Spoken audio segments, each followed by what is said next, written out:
Hi, debaters. So today we're going to talk about a concept called impact weighing.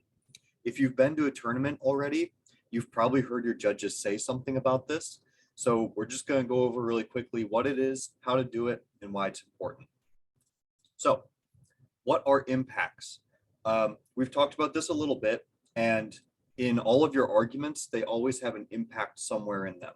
So usually it's the end part of the debate, right? It's how the affirmative solves climate change, how the disadvantage leads to a nuclear war, something, how the affirmative solves the environment, whatever, something like that. So the impacts of your argument tell the judge why voting for you would make the world better or why voting for your opponent would make the world worse. But in debate, there's usually a few impacts going on in every single debate. So at the end of the debate, how does the judge say that voting to make the world better with the affirmative is more important than the negative things that voting affirmative would cause? How do they weigh the impacts at the end? I'll show you how to do that. So when we weigh impacts, we look at three different factors.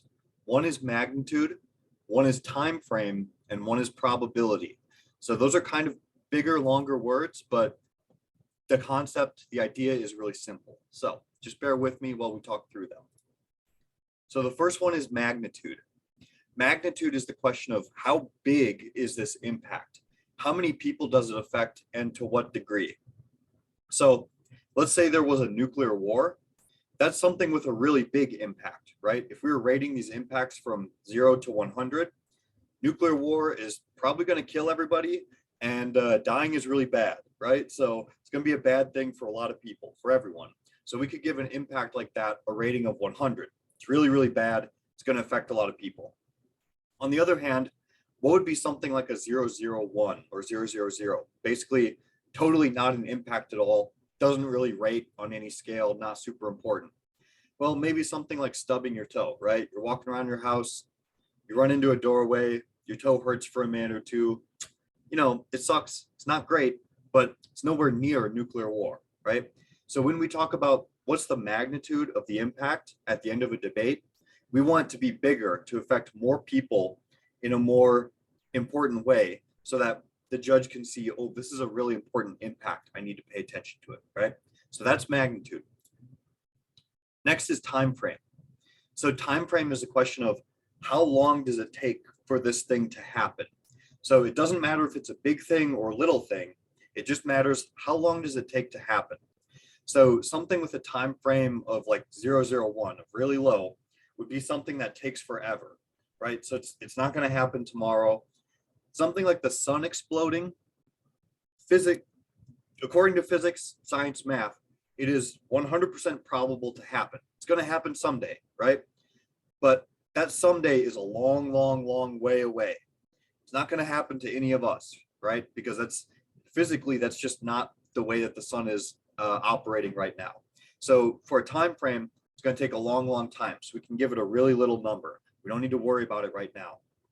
Whereas an impact like starvation, I put a nice cat gif here of a cat begging for food because I don't want to show an actual starvation gif, but you know that there are people starving right now, right? People who need food, don't have it. They're either dying or in a lot of pain and suffering because of it. So in terms of time frame, that's something that's happening right now. So we can give it a 100 because we know it's happening right now. Our last piece is probability. So probability is how likely something is to happen. So we talked about the sun exploding. That's something that's 100% likely to happen someday, but it has 0% likelihood to happen tomorrow. So what is something with 100% likelihood to happen soon? It's not a very big impact, but consider of all the 7 billion people, the probability that someone wakes up with a headache tomorrow is pretty much 100%, right? Somebody out there is going to wake up and their head is going to hurt. They're not going to have a good time. Doesn't matter that's a 001 impact event, but it just matters that it will happen, right? How about something that's super unlikely to happen? Something that's basically 0%. A big asteroid hits Earth tomorrow. If there was an asteroid that big, that close, we would probably know about it, right? Just like in the movie Don't Look Up. But since we are pretty sure that's not going to happen and a big asteroid hasn't hit us set for a couple 100,000 years, we can be pretty sure it's not going to happen tomorrow either, right? So that's probability. So let's do a quick recap. First, at the end of the debate, you should be able to weigh your impacts using magnitude, time frame, and probability. So you should be able to say, oh, passing our plan will prevent a nuclear war. That's a 100% magnitude impact. It's going to happen soon because this thing is happening, and the probability is really high because our solvency evidence says, this and that is happening that's going to make it happen, right? Second, you should be able to tell your judge that your impact will be big, will happen soon, and is likely. That's how you want to present it to them, whether you believe it or not, because that's what makes your impact the strongest, right? And your evidence is going to really help you be able to say that because the people in your evidence are largely making those arguments. They're saying why the impact is big, why it's going to happen soon, and why it's likely. Before we leave this recap, what I want you to do is look at the advantages for the affirmative plan.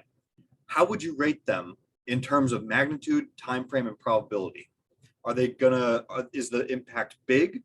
Is it going to happen soon? Is it likely to happen anytime soon? And why? Look at your evidence and figure it out. If you can do that and you can write that up, use that in your debates, and you're going to have a really, really good shot at convincing the judge that either they should pass the affirmative plan or they should not pass the affirmative plan, depending on whether you're affirmative or negative. So that's it for today. Good luck, debaters, and have fun.